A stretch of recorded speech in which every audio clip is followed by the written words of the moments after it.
So again, welcome to today's webinar, topDNS Best Practice Series Part 1, How to Reduce Abuse Through Quality. Welcome that you've joined today. Let me introduce today's speakers. There we already see one of them. So our speakers today are Brian Cimbolic. He is Vice President and General Counsel of Public Interest Registry, PIR, the registry for .org.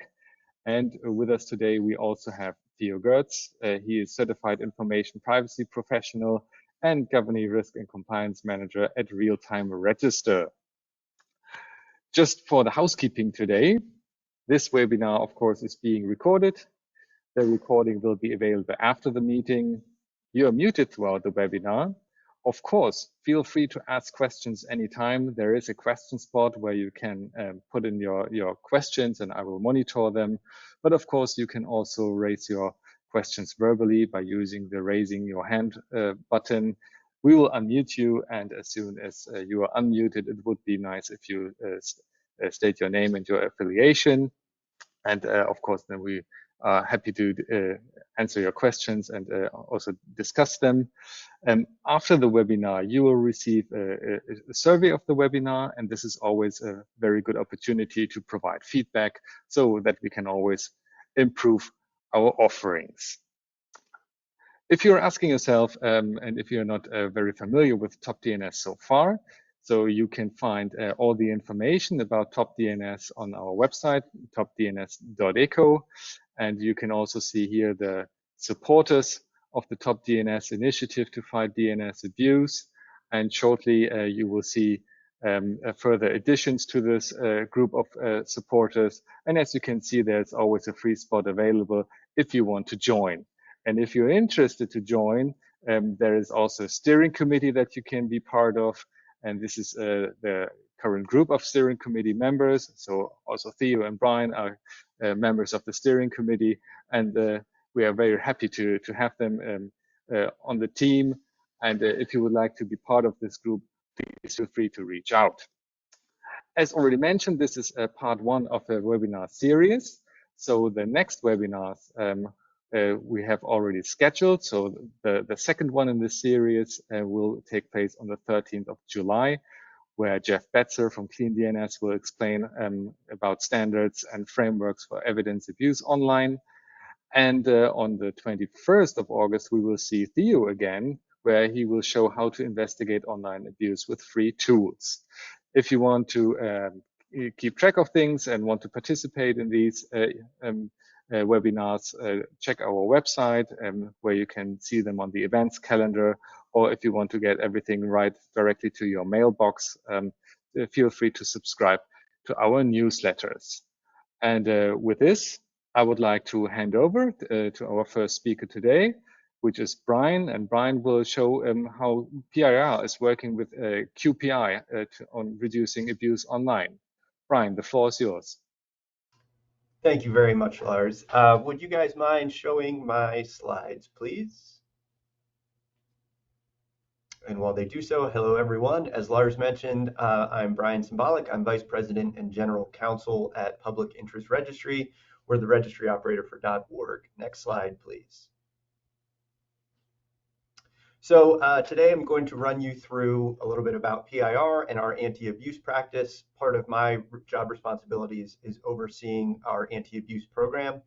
I'll talk to you mostly about QPI, or the Quality Performance Index, what its goals are, does it work, and how does it help combat DNS abuse.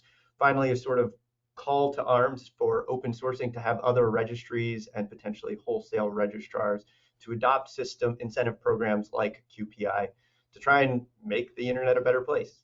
Next slide, please.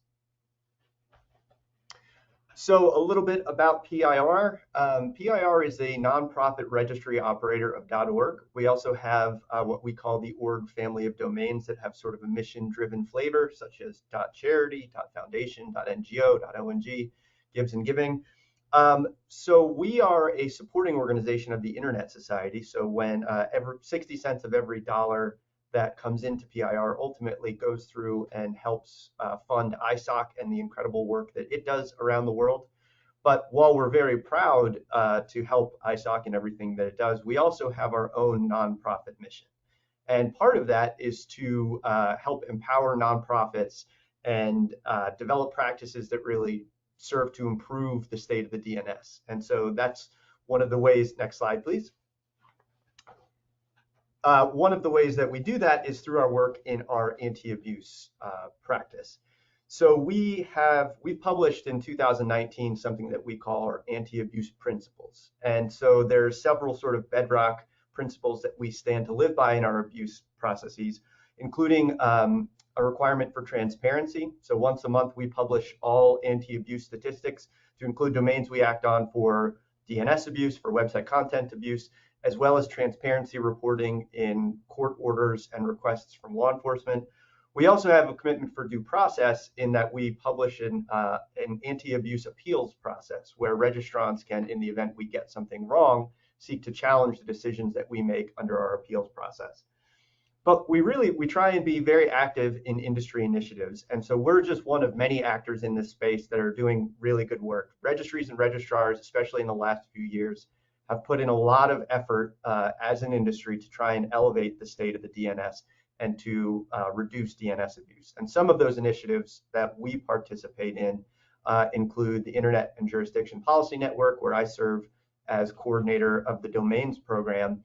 We're also very proud, as Lars pointed out, to be on the steering committee for topDNS. topDNS is doing excellent work, bringing in not just registries and registrars, but also hosting providers to take a more sort of comprehensive view of DNS abuse and the different parties that it touches. We also helped develop the framework to address abuse. But really our flagship DNS abuse initiative is the creation of the DNS Abuse Institute. So Graham Bunton and Rowena Shue work for the DNS Abuse Institute, where we develop practices in org and are proud of what we do, but the Institute is really meant to take that 30,000-foot view and help improve practices, not just for our own TLDs, but for the entirety of the DNS. Next slide, please. But our anti-abuse program, really you can think of, I think of at least, as having two parts. First is the reactive part, and that's what I think many of us would think of when you think of an anti-abuse program. And that's we work with our provider Clean DNS, and so once DNS abuse is identified, we work with our registrar partners or directly suspend the domain names ourselves. And we really enjoy working with Clean DNS. I see some of Clean DNS is on the call, especially because there's a focus on evidence-based reporting. And so that makes the referrals that we pass downstream much more actionable for a registrar. If I were to send something to Theo, I then send a screenshot along with it to show that, yes, the domain is engaged in abuse. We also have trusted notifier programs in place with the U.S. Food and Drug Administration to identify domains distributing opioids or websites attendant to domains distributing opioids or narcotics online, as well as the Internet Watch Foundation for child sexual abuse material. But that's on the reactive side. On the proactive side, if we can go to the next slide, please, is QPI. And so what is QPI? The Quality Performance Index is ultimately, it's a registrar incentive program. And so what we do is we look at a registrar's registration patterns in org and the other TLDs and essentially assign a scorecard for each registrar based on their health patterns in .org. While it is an incentive program, we're cognizant that it's not deep discounting. We don't want to have an incentive program that inadvertently increases DNS abuse by having, effectively disposable domains. So we're cognizant of not having discounting too deeply with QPI. But what QPI really does, the effect that we've had it seen is that it, to use an idiom, it's both a carrot and a stick. So registrars that have healthy abuse patterns receive varying levels of incentives. So if they have low abuse, high renewal rates, they're going to receive a slightly higher discount than someone with slightly not as good rates. But there's also the possibility that a registrar just doesn't qualify at all. And if a registrar doesn't qualify for QPI, that's sort of the stick.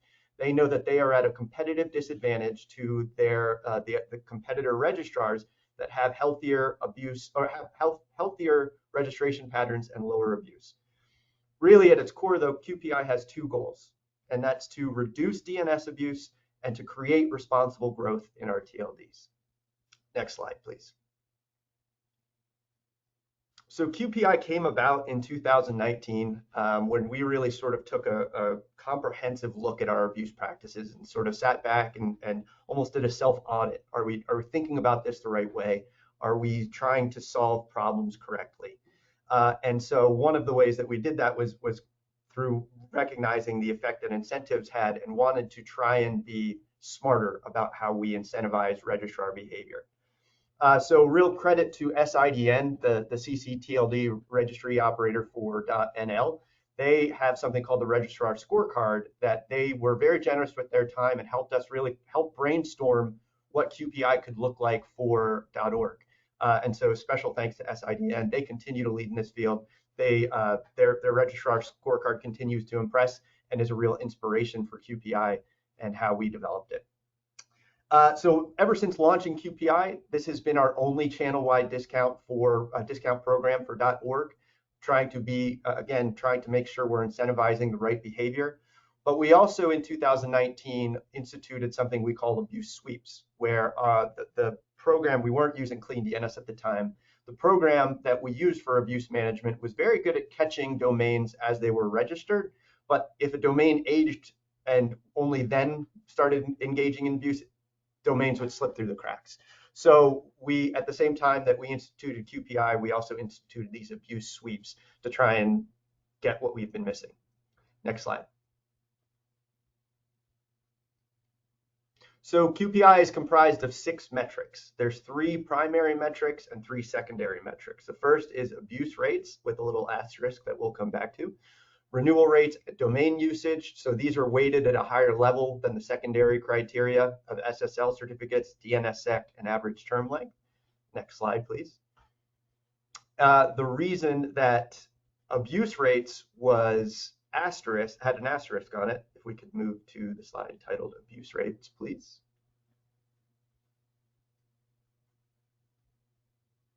I'll keep talking, but if we could pull up the abuse rate slide, please. Which is, there we go. So it's because that is a gating factor. So it doesn't matter. So of the 6 criteria, a registrar could have a perfect score in all of the other criteria. But if they don't have a satisfactory abuse rate, meaning if their abuse is too high, they do not pass QPI and will receive no discounts from PIR. So it's the only one of the 6 factors that if you don't pass that, you're just completely ineligible to participate in QPI. We keep that specific metric internals to prevent gaming. It's just we want registrars to have less abuse, so we don't want them to work to a specific number. We want less abuse, and if they pass, then they're eligible. If they don't, they can't get a discount from us. Next slide, please. So goal 1 that I talked about, reducing DNS abuse. Is it working? To us, the answer is yes. So these are our abuse levels compared to 2019. 2019 was the last year we didn't have a full year of QPI under our belt, and immediately, year over year, we saw a 67% reduction in DNS abuse. That continued. So 2021 compared to 2019, a 71% reduction, and then last year compared to 2019, a 75.6% reduction in DNS abuse levels. So DNS abuse absolutely has gone down ever since we launched QPI. Now these are our internal metrics, what we observed for DNS abuse, but we also sort of corroborate that with external sources as well. So many of you, I'm sure, have heard of Spam House, which does a lot of things. They maintain reputation block lists. They also create something called a badness score. So they look at all the bad domains that they recognize in various TLDs. And in that same time period, in 2019, org averaged 3.12% bad domains, and that's down to 0.9% in May of 2023. So basically, they are seeing the same thing we are. It's not just our internal data. It seems as though there really has been effectively a 75% reduction, at least in DNS abuse in org ever since we launched QPI. Next slide, please. I want to note, many of you are aware there's proposed contractual amendments with GTLD registries and registrars with ICANN. For the first time, there's going to be a real obligation to, quote, do something about DNS abuse. So QPI is a program that we really think makes sense, especially in that landscape. There's a cost for each abuse referral that comes in. There is, it's whether it's someone on my team's time, someone on the registrar's side, the back and forth in between. Each of those interactions is a cost. And so if you have a system that makes abuse less likely to occur on the front end, like QPI, then it's less cost incurred to clean that up on the back end. And while that cost may have been a sort of option for those that want to act and responsibly, that's now going to be contractually required. So it's something that I really encourage registries and registrars to think about, is implementing some proactive system like QPI moving forward. Next slide. So goal 2, create responsible growth. So currently more than 55% of all org registrations are created through QPI. And since we've implemented it, we've seen a 6.3% increase in renewal rates, which is pretty significant. So between 2015 and 2019, we enjoyed a 75.5% renewal rate, which is pretty good for a GTLD. But ever since implementing QPI, focusing on responsible growth and not just growth for the sake of it without quality registrations, that number is closer to 82%. Next slide, please. But it hasn't just been beneficial for us, the registry, it's also been very beneficial for our registrar partners. Registrars that participate in QPI enjoy 16% higher renewals than non-participants. And we've seen registrars really approach us about increasing their discount or improving their practices in order to participate in QPI. So our channel team will regularly sit down with the registrars, show them their data, talk about areas for improvements, and really help them improve their QPI score, because doing so, it's good for their business, it's good for our business, and it's good for the quality of the registrations that we're incentivizing. Finally, we also encourage now consultation with the DNS Abuse Institute. One of their sort of flagship initiatives is called DNSAI Compass, which is a measurement tool for DNS. So if you haven't, I'll drop a link after I'm done chatting here. But I'd encourage you to reach out if you're a registry or registrar. If you haven't seen your data, Graham and Rowena at the DNS Abuse Institute have some really interesting data as far as where abuse is concentrated, and you kind of get comparisons relative to your peers. So we're encouraging registrars that have questions about their QPI score to also talk with the DNS Abuse Institute. Next slide, please. So that, registrars coming to talk to us, here's a real world example. This is a real registrar, but we're keeping the name of it anonymous for this. That in 2019, this is a mid to large size registrar. In 2019, this green line here on the screen is their abuse per create rate. So basically, how much abuse do they see compared to their creates in org. The blue line is their just overall growth and registrations in org. So in 2019, this particular registrar was failing QPI. And they were failing, as you can see, because they had pretty high abuse spikes, at one point hitting about 6% of their registrations in org were attributable to DNS abuse. We sat down to them, showed them their data, and explained why they didn't qualify for QPI. And I don't know if it was a direct result of that conversation, but sometime shortly thereafter, they fundamentally changed the way they sold org, or at least they changed the way that abuse was occurring, because as you can see, it sank like a stone.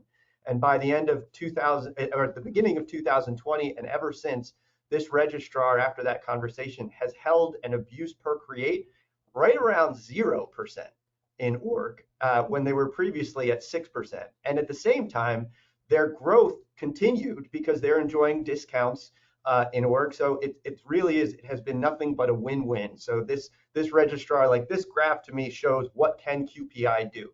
It can help you grow, but it can also really make your abuse at a per registrar in a TLD level sink like a stone. Next slide, please.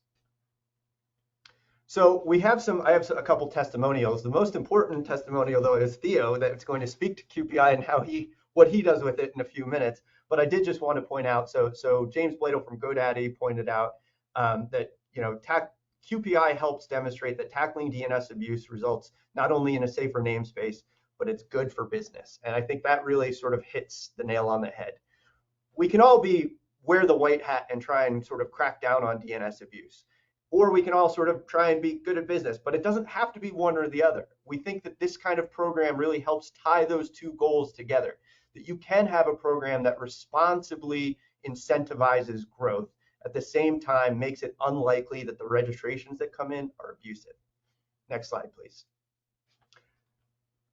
A couple more quotes. So Ashley from name.com notes that QPI helps with the focus on long-term success over short-term volume. It's led to an increase in org revenue. So again, good for business. And McKaylee, who everyone knows and loves from Black Knight, points out that it's nice to be recognized that basically I'm already doing good stuff. And so QPI, McKaylee, for example, hasn't had to change anything he does. All he does now is get a financial reward for having healthy registration patterns. So, and we're happy with that. If a registrar is doing great, they don't want to change anything, that's great. Here's a discount. We're glad that you're performing the way you are in org. Next slide, please. So the QPI has been called a registry best practice by ICANN's GAC, the Government Advisory Committee's Public Safety Working Group. Likewise, in the European Commission study on DNS abuse, org was recognized as a positive registry practice. And I will also note that it's pretty consistent, QPI is consistent with the ICANN CCTRT, which is a mouthful, Consumer Choice Review Team recommendations around incentive programs. Next slide, please. So what's next for QPI? We're always sort of looking at QPI and thinking about, is it doing what we want it to? Is it achieving our goals? So it is continuing to reduce DNS abuse and create responsible growth. But we're always sort of thinking about, are we measuring the right things? Do we have the right balance in our recipe? So we may tweak things here and there moving forward, but ultimately the foundation for QPI has been laid. But most importantly, and I encourage anyone that has thoughts on this call or send it to me offline or raise a question here, what would you do different? We're very proud of QPI, but we try not to be prideful in how we approach it. So any idea is a good idea here. If there's room for improvement, please let us know. If you think we're not measuring the right thing, if there's other measurements you think we should factor in, we're all ears. And especially our registrar channel, we always try and get a sense from them. Is this encouraging the right behavior? Is this burdensome? Is it helpful? So again, all ears on feedback for QPI. Next slide, please. So again, we're inviting others to participate in QPI. So we think that it works, help reduce DNS abuse and create responsible growth. And we think the DNS would benefit if other registries implemented systems like QPI. We intentionally made this non-proprietary. We didn't try and protect it in any way because we think other registries doing this, it would be good for their business, yes, but it would also improve the state of the DNS by making DNS abuse less likely to occur. Next slide. So I'll pause there, and while I know Theo is going to be going, I just want to say thank you very much to topDNS for having me present here.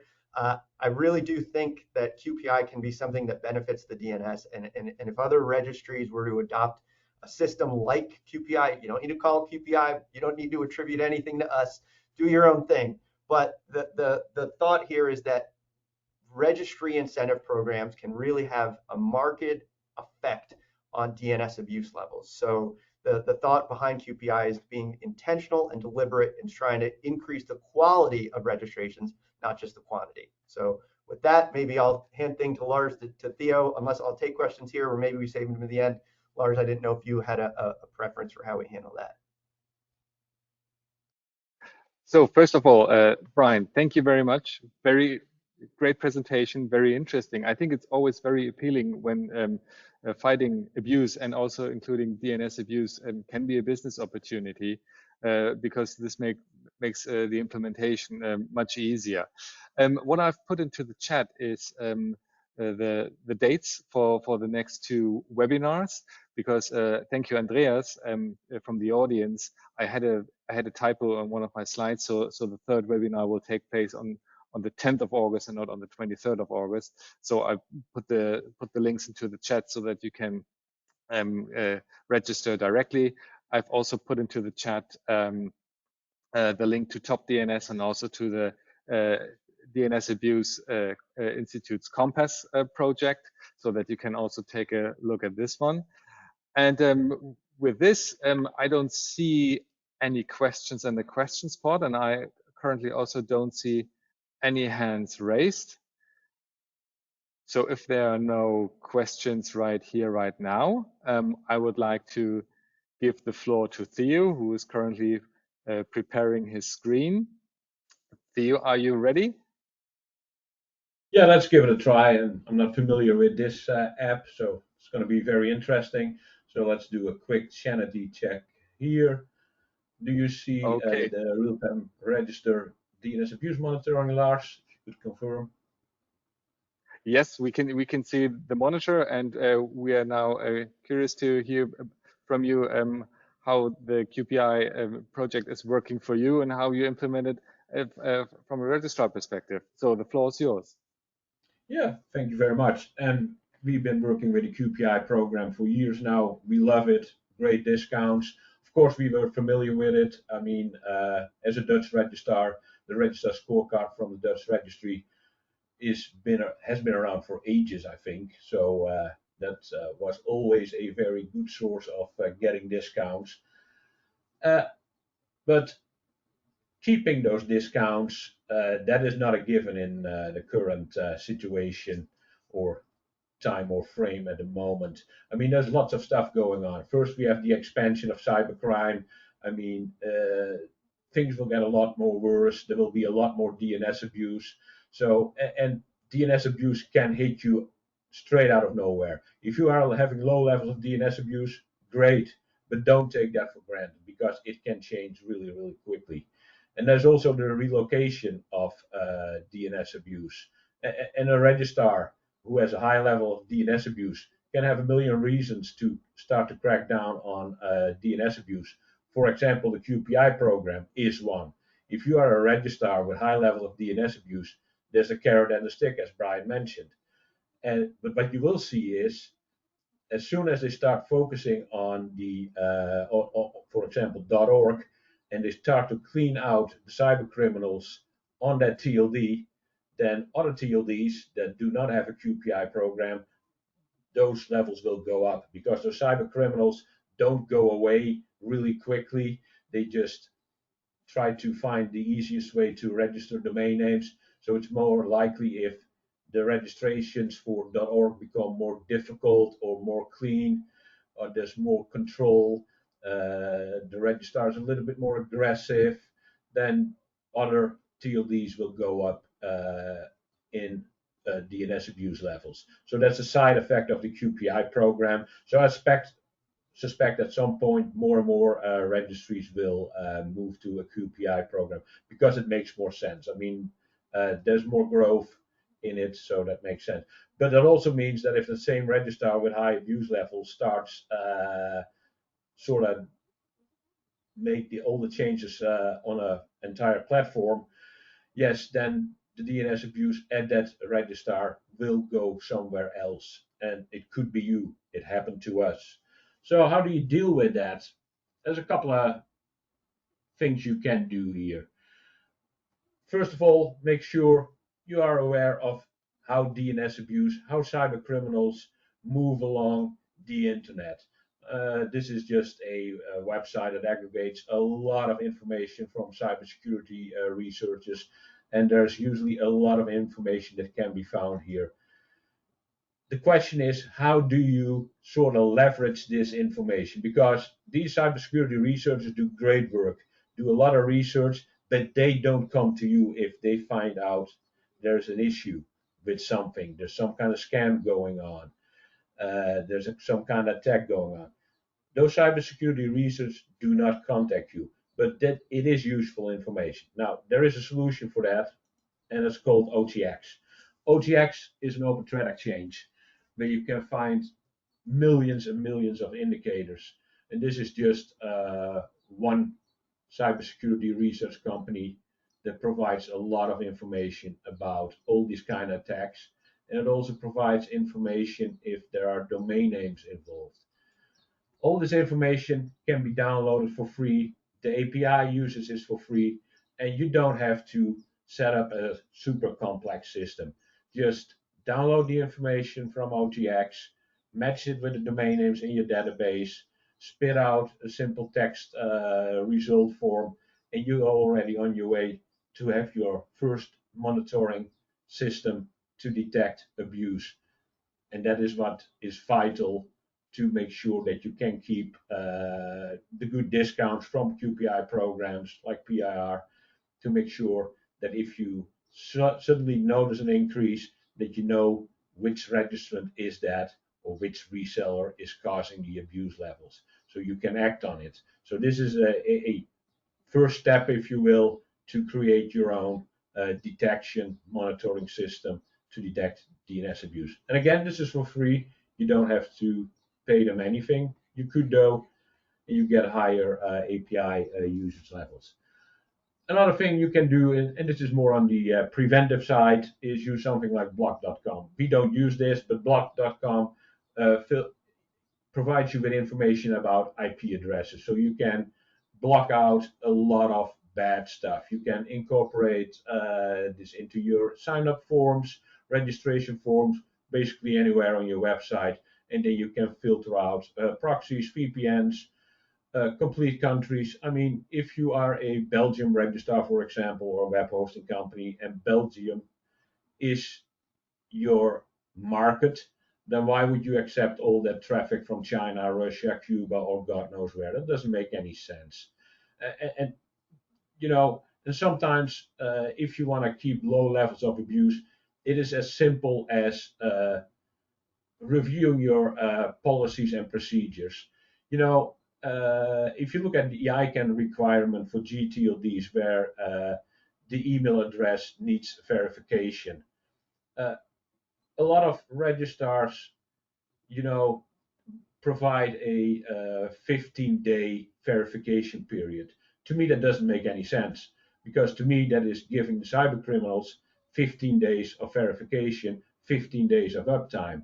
So with us at Realtime Register, we verify first, and then you get to use the domain name. So, and that prevents a lot of abuse. And if you ask me how much, well, it's going to depend on the cyber criminal, the type of cyber criminal you're dealing with on your platform, but it can range from 20% to 80% reduction in DNS abuse. So that's pretty massive. Also, it's good to know how much DNS abuse you have already. Now, I was going to show you DNSabusestats.com, which is from the people from IQ Global, but somehow it isn't working. But IQ Global provides abusestats.com. You simply sign up with an email address, you provide your name servers, and an hour later you get a complete report on how bad it is or how good it is.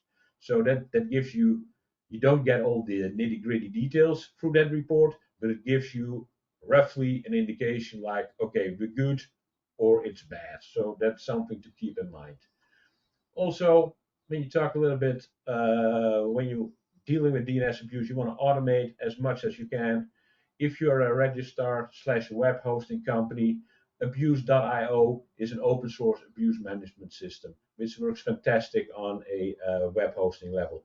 You can incorporate feeds, you can sort of automate a lot of stuff here in your backends. It takes some time to set it up on your backend, but once you got it running, it's fantastic. And again, it's for free. And then there's DAP.live, which is a from the DNS Research Federation. I don't know the prices yet, but from what I've heard and I've seen, this is for smaller registrars who need to know more information about their domain names. And it also comes with a couple of DNS abuse feeds, so that makes it really low key and low price to do something with all that information. And then moving on, talk about a DNS abuse monitoring system. Now, this is our system which we built a long time ago. The data goes back from 2018. It utilizes 75 reputation block lists. Do you need that many? No, you don't. That is the quick answer here. I mean, we've got some block lists that are especially focused on botnets. We haven't seen one hit from those reputation block lists since 2018. So there is obviously not always a need to have so many of them. If you want to have a complete monitoring, it does, but for the purpose of setting up a quick and dirty monitoring system to make sure you have an indication that abuse is happening, because you want to act really, really quick when DNS abuse is happening. I mean, it, if those guys are going to hit you, they will come with huge numbers, so you want to pick it up really quick. So every reseller or ICANN registrar who uses our backend services has access to this. They get hourly notifications. And of course, as Brian mentioned, you need to have low levels of DNS abuse to qualify for a huge chunk of the discount. Now we're looking here at the DNS abuse that we picked up since 2018 for .org. And with 8 domain names or 7 domain names, it's not much that we have DNS abuse on those levels, which is a good thing because we like to keep it low, but it's a lot of hard work. I mean, we have 2 people dedicated on it to make, and we constantly are monitoring, analyzing, investigating, and God knows what we are doing. It is a lot. Of course, this information that you have comes from several sources. If I can give you a couple of pointers, we get a lot of information from the Google Safety Browsing API, which is for free. It is about 80% of all the notifications that we get on DNS abuse comes from them. So set it up, leverage that API, match it with the, just pull the data from Google and match it with the domain names in your system. Another good example is abuse.ch, which has ThreatFox and URL House. They are mostly focused on compromised domain names, so that is a website that has been compromised. So you get a lot of information from criminal actors like Emotet and TrickBot, who sort of compromise websites as part of their business operations. This information, if you solved all the DNS abuse and you informed your customer, this information, which you see on the screen here, you can basically also utilize that to upsell other services. I mean, you already know which of your customers has been hit. If it has been a compromised domain name, it is so easy to sell something like SiteLock. A product like SiteLock could have prevented this. There's, of course, other opportunities, other products you can upsell or resell. I mean, there's tons of it out there, but you can use this information as an angle to upsell products. And if we talk about information in general, if I add Scam Advisor to the list, then we see a lot more issues. And when I talk to resellers or other registrars, I often get the sort of remark that Scam Advisor had a lot of false positives, and that is not correct. First of all, Scam Advisor doesn't tell you if it's a scam. It tells you it might be a scam, and they do that based on several metrics on information they have on the website / domain name. So when I talk to our resellers and I explain the process of how Scam Advisor ranks domain names, then it usually goes a little bit like this conversation. I mean, we scan a domain name that is supposedly to be a false positive, and then Scam Advisor says, okay, there isn't much traffic going on, so there isn't much visitors.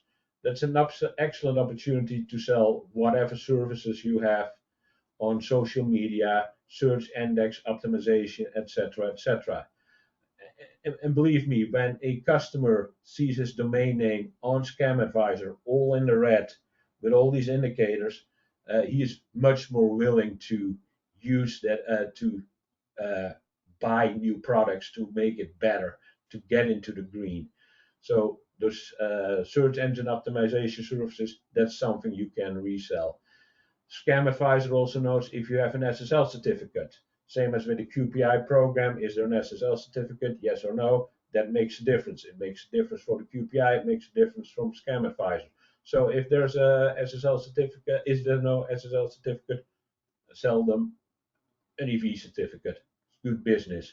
Also, Scam Advisor will tell you if the website is slow. If that's a factor, then you can sell them a faster server. So on and on. This information leveraged to other opportunities. We often think as DNS abuse as a risk and a cost, and it is, but it's also an opportunity to upsell your services and make your customers aware. And that is basically how we use, or our resellers, not all of them. It's not like there's a legion of resellers that are upselling all these services based on this, but we definitely have a few who welcome the data from this program or from these feeds. So that is basically how we go about it. And of course, when our resellers, or if you as a registrar actively start using the use of these RBLs, you can actually steer into making the quality of the domain names better, which results in higher payouts from PIR, and everybody wins. So that's it from me, and I've gone through it really quickly. Theo, thank you very much. Thank you for sharing your experience with QPI and also how you monitor the abuse level on your systems and how you share this information with your resellers and partners. And this is, again, a good opportunity to open the floor for questions and comments. So if anybody from the audience would like to ask something, now is the right time to do so.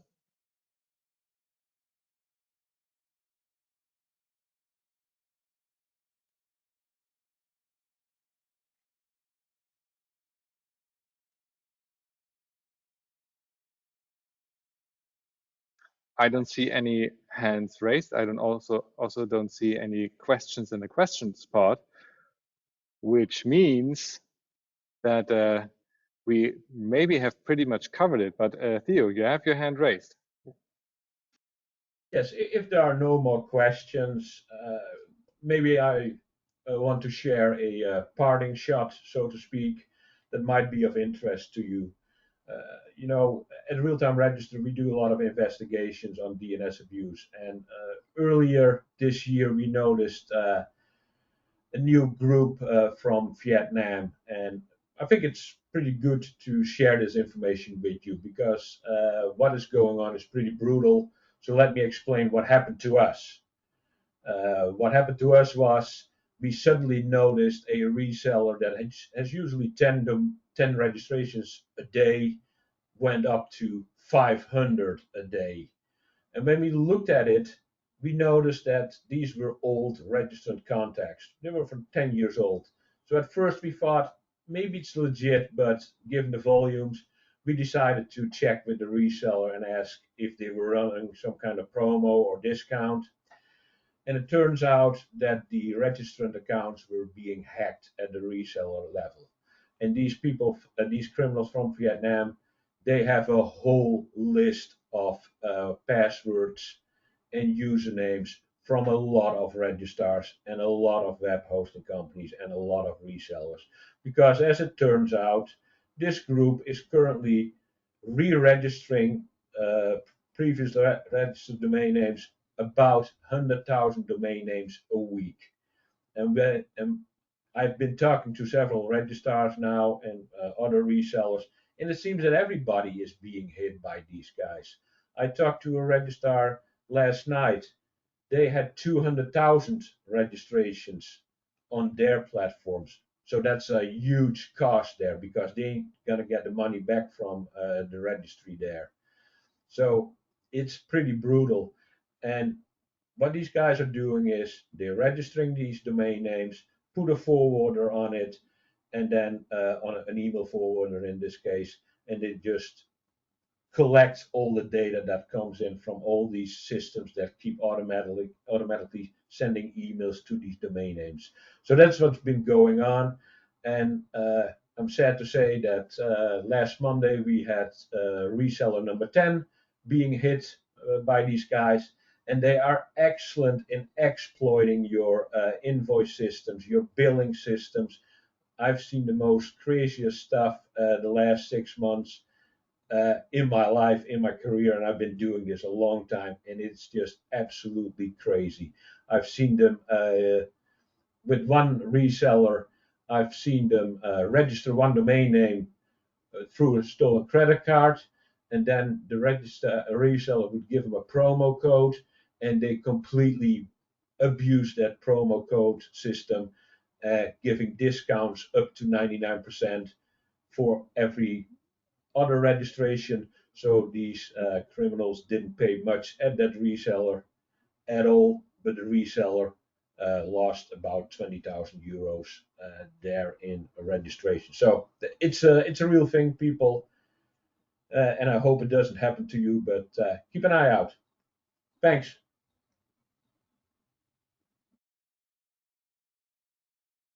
Thank you, Theo. We have another hand, and this is Carsten Schiefner. So I would like to give the floor to Carsten.